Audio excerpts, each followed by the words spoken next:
What's good, YouTube? Welcome to Pros Only TV. You're here with myself, Roland. Now, before we begin, I need everybody to like the video, subscribe to the channel, hit the notification bell, share this video when you're done. Manchester United drew 1-1 with Fulham at home at Old Trafford last night. This is your match reaction. Let's get into it, man. Let's talk about the lineups. De Gea in goal. Now, that's a sticky one for me, because you're looking at Henderson and you're thinking, has he been dropped? But I mean, Ollie's had to make a decision at the end of the day. Like a poor performance against Liverpool, where a couple of the goals were, come on, it's got to be Henderson's fault for some of them, or at least he made a mistake leading up to some of those goals that was conceded. So for me, I think Henderson's been dropped. De Gea's come back in. Obviously, Henderson's had his little trial period, whilst De Gea had his little time off with his family.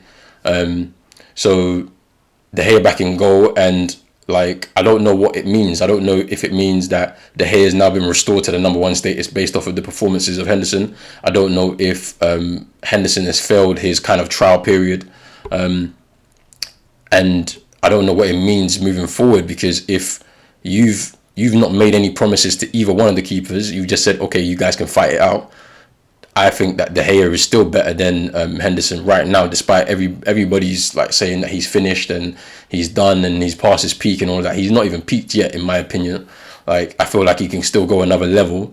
But just discussing on De Gea, like, you can understand the reasons for why he wants to go back to Spain, because his family's there.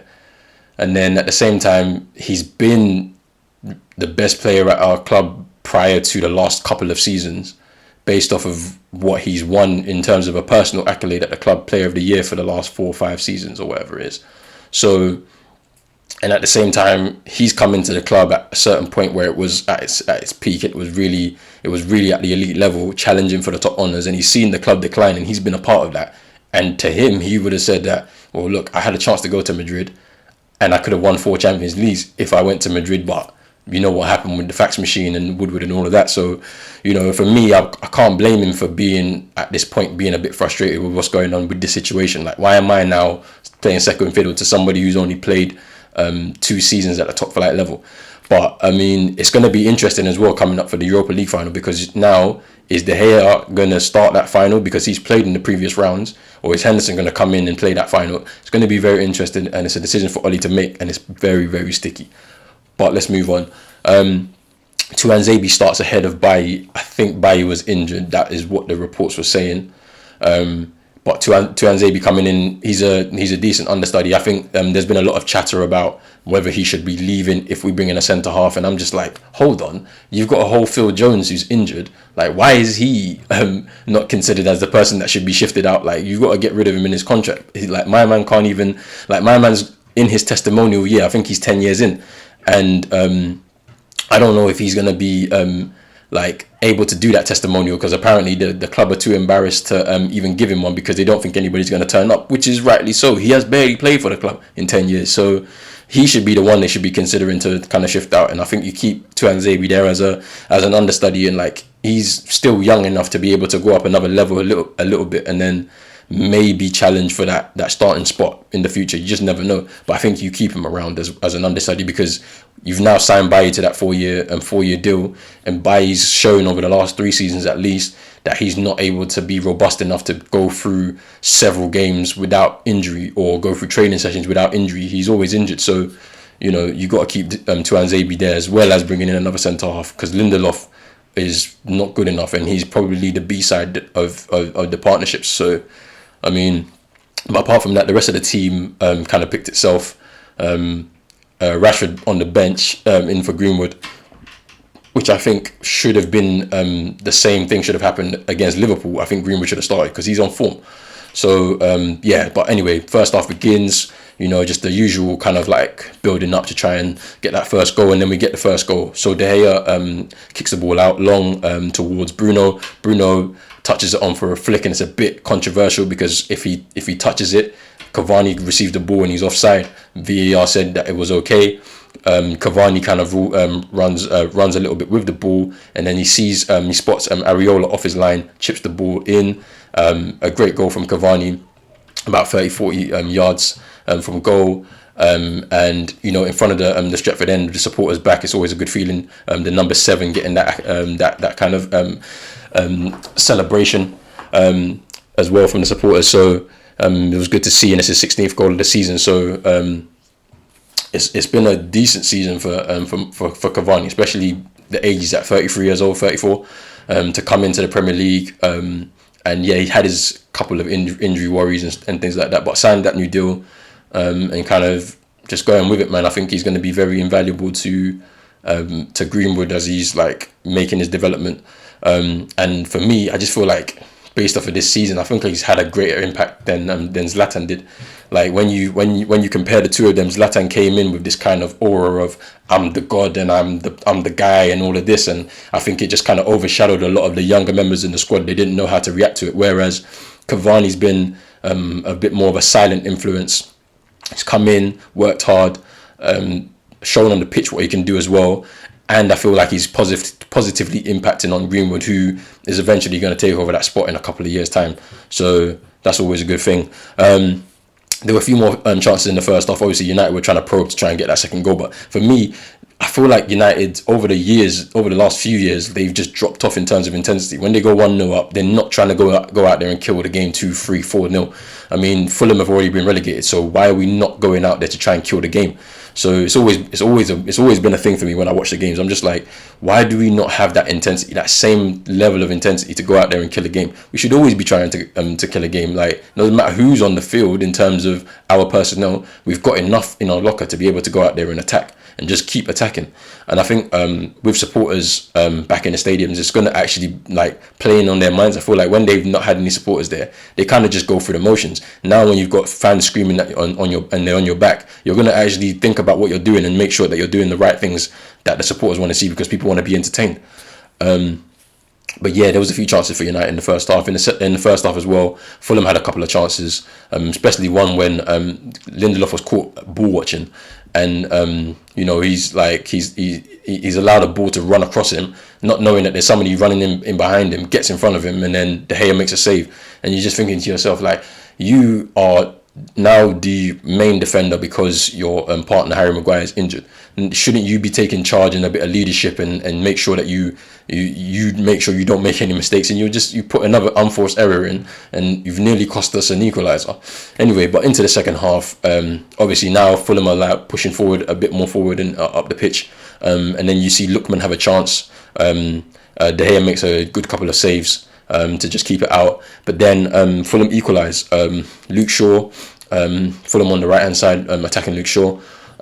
He gets drawn to the ball, then he's actually weak in the tackle. He doesn't actually get the ball.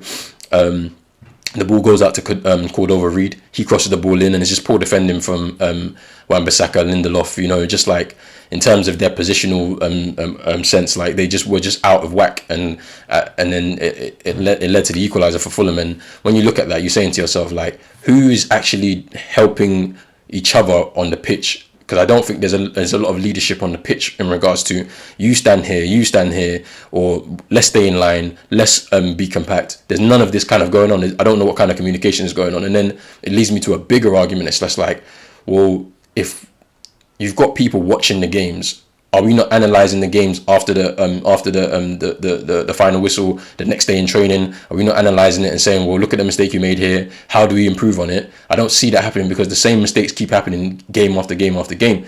So for me, I'm thinking to myself, okay, we need a if the players themselves can't sort themselves out and the current coaching staff can't sort themselves out, why don't you get in a defensive coach to help the team be able to defend not only in play, but also on set pieces as well, because we also have conceded a lot of set pieces this season, and it seems to be an occurring theme under the management and under the current coaching staff. So because I mean, look at City. If you see the way City have been defending this season, their whole entire game has changed. Like the reason why is because Pep has brought in a defensive coach. I don't know if people have noticed, but when they don't have the ball, they are very, very, very hard to break down. Like you can see it from that game against PSG, and obviously they brought in the right type of signings to help that. But as a team, when they don't have the ball, everybody's behind the ball and they defend as a team, defend as a unit. And for United, we don't do that. We lose the ball and then there's players all over the place, and then you wonder to yourself, why are we conceding these goals? But it is what it is. United are trying to push forward and try and get this winner. Greenwood has a chance towards the end. He runs through on goal, but keeper saves it, and it just kind of like, it just left the game to kind of peter out basically.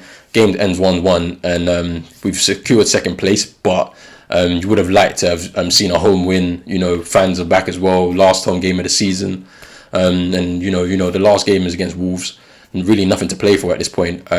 So I'm expecting a lot of changes ahead of the Europa League final coming up. And yeah, I'm expecting some youngsters to come in. Like, I feel like if you just take it back to when we was last in the Europa League final, that kind of side that Mourinho put out a few stronger players, and then at halftime took them straight off, like literally took them off, brought on some more youngsters. I think Josh Harrop scored in that game, but you know, he's a youngster that just came in for his debut that day, and you know, he was relishing it. You know, at home, Old Trafford, you want to go there, you want to go out there and put on performance. So you have that. Hopefully some changes get made. The key players get their rest ahead of the final. But in terms of the form going into the final, it's a little bit worrying. You know, 2 losses and a draw. It's not good preparation ahead of the final. And obviously Villarreal, they look like they're firing a little bit in La Liga. So we're just hoping to see what they're going to do, to be honest. But in terms of the second place and whether it's considered progress for this season, I mean, yes, from a positional sense, yes, we've gone from third to second. We've got more points than we did last season, but second place isn't where we wanted to be. I mean, we were top at Christmas, we were top in the beginning of the new year, and you know, we were 6 points clear, and then we've now ended up, I don't know, what is it, 10, 12 points behind City now. So I mean, is it progress? We started off in the Champions League, we've ended up in the Europa League. You know, we were in a position to to progress from that group. We just needed 1 win out of 3 games, and we didn't do it.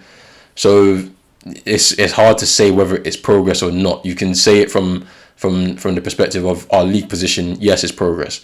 From have we moved forward to be able to compete at that top level with some of with City, with some of the top clubs in Europe? Probably not. Like, and we all know the reason why we haven't, and what we need to do to be able to be at that level. We need a competitive squad with with at least 6 elite level players in there, and players that are willing to step up to the mark and try and bolster that squad.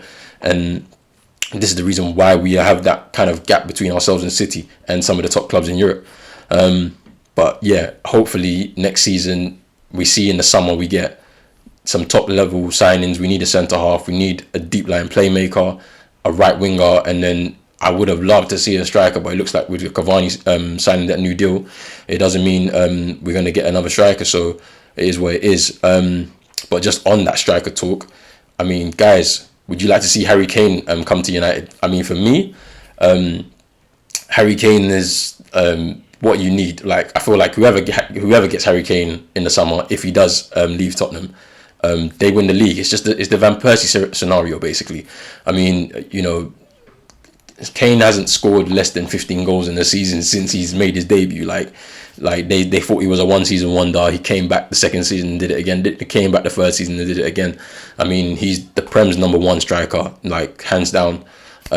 He's probably top 3 in the world, and I don't blame him at this point to that he wants to kind of go and win trophies. And I feel like City is the place that he probably go. It's just like what I said before. It's like KD going to the Warriors. Like, he wants to go and win trophies at this point in his career. Like, and there's no point and there's no time to waste, because at the end of the day, when you retire, the only thing you're gonna have really like with you is the goals you scored, some of your memories, but more importantly, the trophies that you've won, the medals you've won. And for Harry Kane to be at 27, 28, or 28 probably next year, and not had any silverware and trophies or medals, then what's the point of you even playing the football? So for me, I think Harry Kane, whoever gets him, it's a very, very big signing.